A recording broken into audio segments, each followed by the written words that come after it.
I can't believe it's been almost 2,000 years since I last walked the earth. And here we are, still spending time together. You know, it reminds me of the time I met my disciples on the Sea of Galilee. I remember the day well. It's when I met Peter. He was a hard man, sturdy, weather-worn and tired.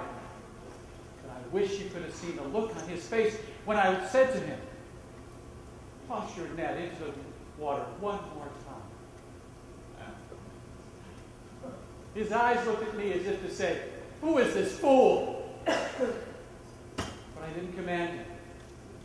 I simply suggested that he follow my lead. I know when he looked in my eyes, he saw my love. He saw the power of the Holy Spirit within me. Sure, he got a net full of fish out of the deal, but that wasn't the miracle that day. The real life-changing event was the change inside of Peter. When he stopped what he was doing and just looked my way. I wish you could have seen how his heart of stone broke in front of me.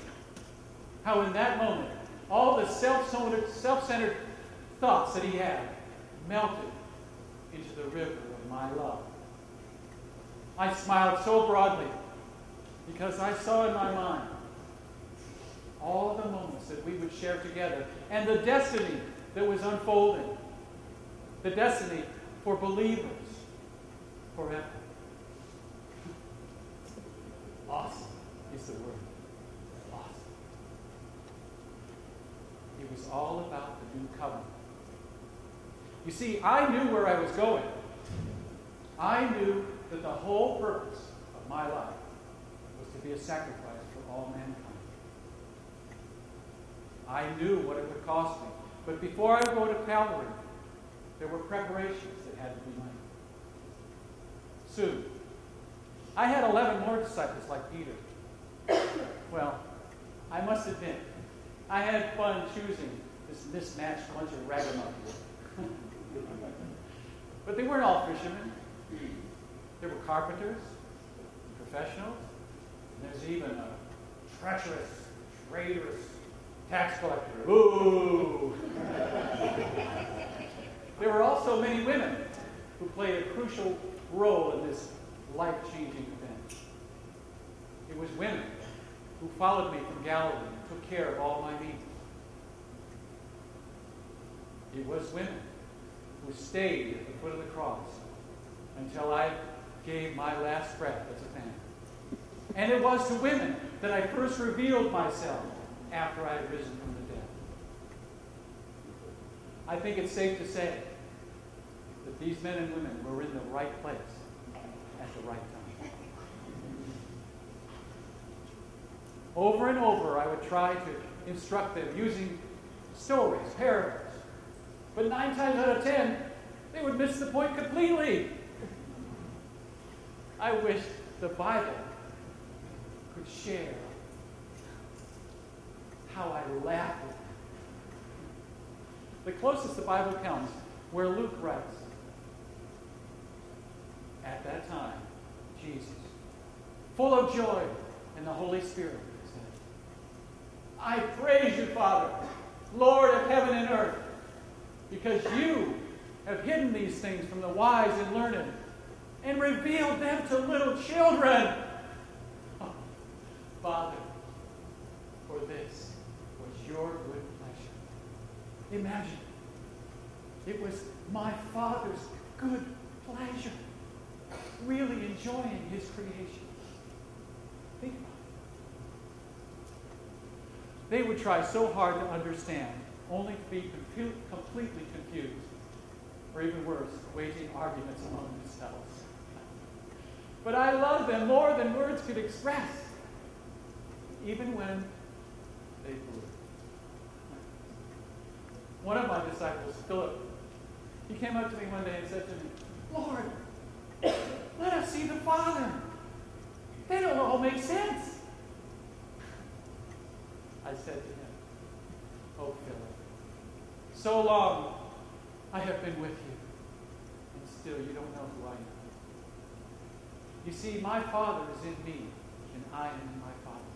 Even these very words that I say, it's my Father living in me. Another time, I said to them, I am the way, the truth, and the life, and no one comes to the Father except through me.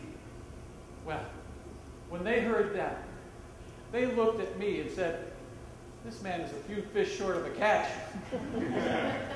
They didn't understand. Come to think of it, there was much that they didn't understand. They weren't the brightest and best, you know.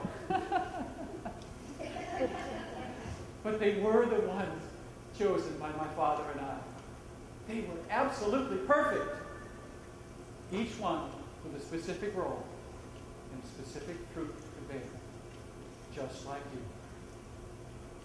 You see, when I chose my disciples, and when I choose them today, I know about all their limitations. I know their strengths, and I know their weaknesses. And I don't care about that. Those that have weaknesses, that doesn't make me love them any less. And those that have many strengths, that doesn't make me love them any more than anyone else. I formed you like a powder forms a vessel. My fingerprints are all over you. You are by far the most stupendous creation that we do. And it's not just the incredible complexity of your bodies. You were made in our image. I am the spark that generated life, and I filled you with tremendous potential, even today. But that's why I'm so deeply saddened when a single child is taken from his mother.